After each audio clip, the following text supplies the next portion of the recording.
Well, good morning or good afternoon, and welcome to this feast day, the first day of May. This is the feast day of St. Joseph the Worker.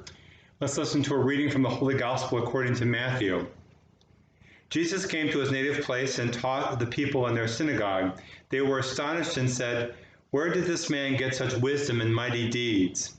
Is he not the carpenter's son? Is not his mother named Mary, and his brothers James, Joseph, Simon, and Judas? Are not his sisters all with us? Where did this man get all this?"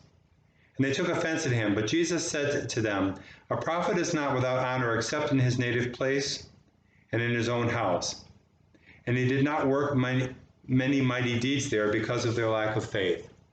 The Gospel of the Lord. Praise to you, Lord Jesus Christ.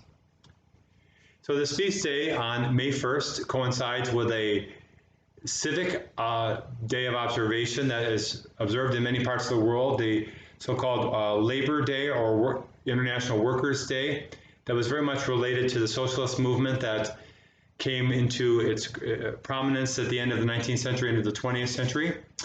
And our faith recognized that we have something to say about work as well, and we go right to the figures of Jesus, Joseph, and Mary, and the Holy Family, and see that Jesus himself spent a life dedicated, much of it to work, working with his foster father Joseph. And so as a result, by that very fact, Jesus dignifies and gives work meaning. This goes back to, of course, our God who was a worker, who did the work of creation. And so in a very orderly, a very deliberate and rational way, our God worked to bring about creation and then also our salvation.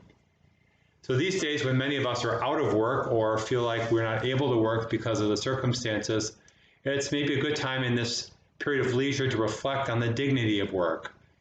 That the fact that we can have been given abilities and skills that somehow we can provide for ourselves and for our families, that somehow we've been invited into God's own work of creating and recreating this world with what's been given to us, ought to give us a great sense of purpose and a great sense of joy. And then there are those among us who feel unable to work, not just because of the health crisis, but maybe because of illness or advanced age. And our Catholic tradition has recognized the spiritual works of mercy as well. The fact that we attend to each other spiritually through our acts of sacrifice and prayer.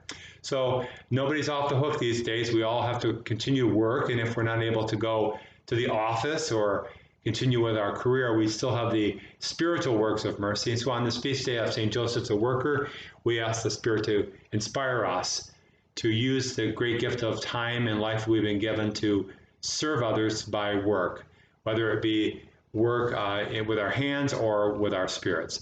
May God bless you all.